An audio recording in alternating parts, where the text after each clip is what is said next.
Alright guys, today is Monday, July 25th, 2022. Today marks 75 days I have left to finish my 55 Tourer hardtop project for an upcoming event on October 8th of this year. So, I can give you an update of a little bit of everything. So I'll talk a little bit here at the first of the video.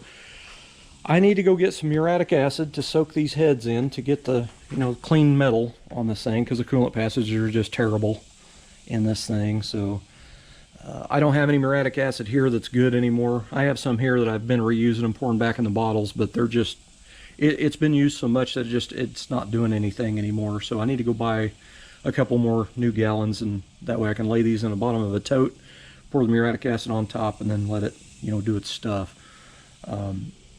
So I can't really do anything more to the heads. They need to be lapped and then reassembled.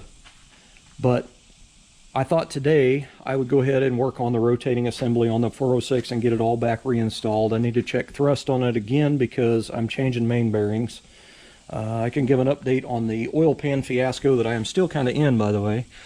So if you caught the video I posted Friday, I showed this nice high quality oil pan. I asked the guy if it had any dents, and he said no. This was at the front of it, and it's all broken. You can see daylight through it. But anyway, we had a couple of messages back and forth Friday throughout the day, and it wasn't going too good at first. Anyway, he was going to refund my $28 that the pan was, but he wasn't going to refund me my $53 that I paid for shipping on that. So I made a little bit of a stink about it in my last reply, and this morning when I checked my messages, he said he's going to refund me all the money, and don't worry about sending the pan back, just throw it in the trash. And that's exactly what I'm going to do. I had a buddy of mine yesterday that told me all I got to do is hammer that dent out and go in there and weld that crack up and it'd be fine. I'm not doing that kind of work to that pan. There's no way. Thing about it is, welding up all them cracks and holes in that pan, if I happen to not quite get it fully welded, guess what? I'm going to have a leak. Not to mention all of the metal work, the finish work, and probably putty work and primer and sanding to make that pan nice, because at the end of the day, I'm planning on putting this car in Starbird's show in February on stands with mirrors and lights under it to show it off. I don't need a rough-ass oil pan under there. You know what I mean? So I've worked 9 years on this car, and the last thing I want to do is put on a crappy-looking oil pan. Now, I've had other friends text me, with oil pan, pictures of oil pans and for sale on the internet, and they're all aftermarket pans. I do not want an aftermarket pan. I've already done it twice. I'm not interested. There's an issue with the Dorman. There's an issue with the one from Summit. I'm not interested. These cars are rear steer. And I'll show you that in case you don't understand what rear steer means. Most of your newer vehicles, not only are they rack and pinion, but most of them I should say, their steering stuff is up front. Even on G-bodies and stuff, they're up front. Tri-5 Chevys, the steering stuff's behind it, the cradle. So it's not like you just put a deep sump pan there, call it a day. The pans for these cars, especially if they're a deep sump aftermarket, they have a notch cut out in them for that. I don't want to mess with none of that. The car is really low, and I can't put a deep pan on this. But as far as getting an aftermarket pan, I have to be careful, because even the original pan is kind of close to this. So that's all I need, is to get the engine all put together with a $40 one-piece Velcro pan gasket, and then have it rubbing that, and then have to turn around and change it all out again. So I want a stock GM pan, period. I texted my buddy Jason Friday asking if the 350 that I have over at his shop is a driver's side oil pan. I was going to go get the engine and take the pan off of it and use it, and he hasn't replied back if it is or it is not. So he did send me a picture of another internet aftermarket pan for sale. So that is kind of where I'm at. It's all kind of up in the air on Jason at this point. But as far as all the people I know, they don't have a driver's side dipstick oil pan with the extra step in it, which I refer to as a truck pan. So the fiasco continues on the oil pan situation. I'll talk about the knock that the engine had in it. I have mentioned this in a couple of the older videos. I tore the engine down and I did not find the source of the knock. Did not find anything. Now, I took that engine apart very slowly and I looked at stuff.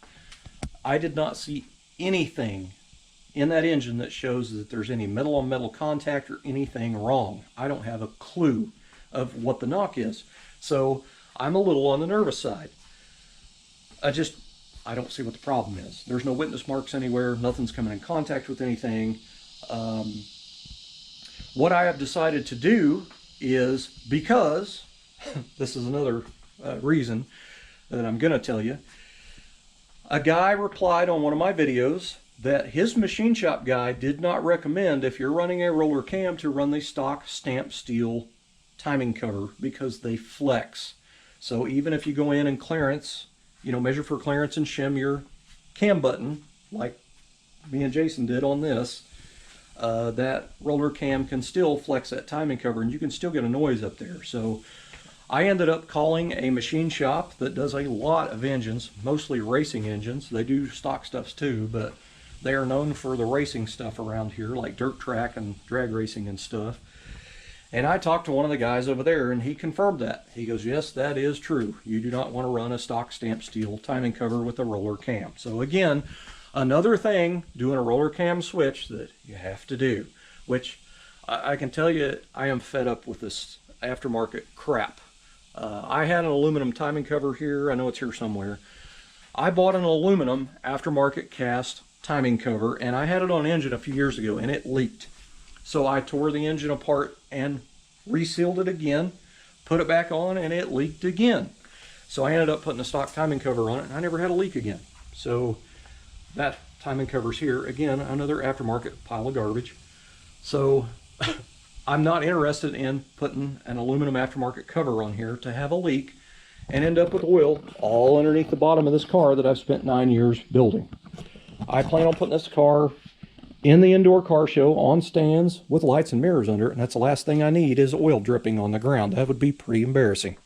So what I have decided to do, instead of going back through all this back and forth bull crap with this roller aftermarket cam crap, I am just going to put a hydraulic flat tappet cam in here, stock heads, stock rocker arms, and stock push rods. That way the engine will be back pretty much stock. Now the camshaft I'm putting in it is, it's like a 488 lift, so it is a little bit of a cam. It's not huge by any means, but I do not want to run a stall converter in this car. I've had street cars in the past that I've run stall converters on the street. I don't enjoy it much. They create a lot of heat. So I just want to keep the stock torque converter in this car because I have plans possibly of driving this to a Good Guys event in Texas and possibly go to the Tri-5 Nationals in Bowling Green, Kentucky. And I'm going to have to drive it because I don't have a truck and trailer. So the car has to drive. I'm not saying it wouldn't drive with a stall converter. You just get what I'm saying. When you drive a big stall converter car on the street and you're in the car all day long, it gets kind of obnoxious. It does to me anyway. I had one car in particular that had like a 3800 stall in it and I hated it on the street. Some people don't mind it, but I like it. But anymore, I've gotten to where I just kind of want it a little bit quieter and more stockish so I can enjoy it more and be comfortable. I'm not saying you can't be comfortable with a really go fast hot rod. This is what I've decided to do. So what I'm going to do is put the engine back mostly stock with a hydraulic flat tappet cam in it, and that way it's going to end all the crap that it could be. Other than it still could be a wrist pin. All right, setting up the table here to get the crankshaft in. It's kind of a lot goes into it, really. So I got all this stuff cleaned, blown off. I got my lubricant, all my tools and everything out. Got my stuff out to check thrust. Here is my new, this is part of the microphone setup, is this receiver here. Here's another box just like this that I put on my waist. But this is a case I bought off of eBay for $15. It's the brand is Ulanzi, if I said that right. But anyway, to run this transmitter receiver wireless microphone on a GoPro, you have to have the GoPro adapter that plugs in there, and it's a box that goes inside this Ulanzi case down here. It slides into this side, and then it has a thing on the top that screws the receiver to the top of that, so it kind of puts everything contained. Thought it was kind of cool.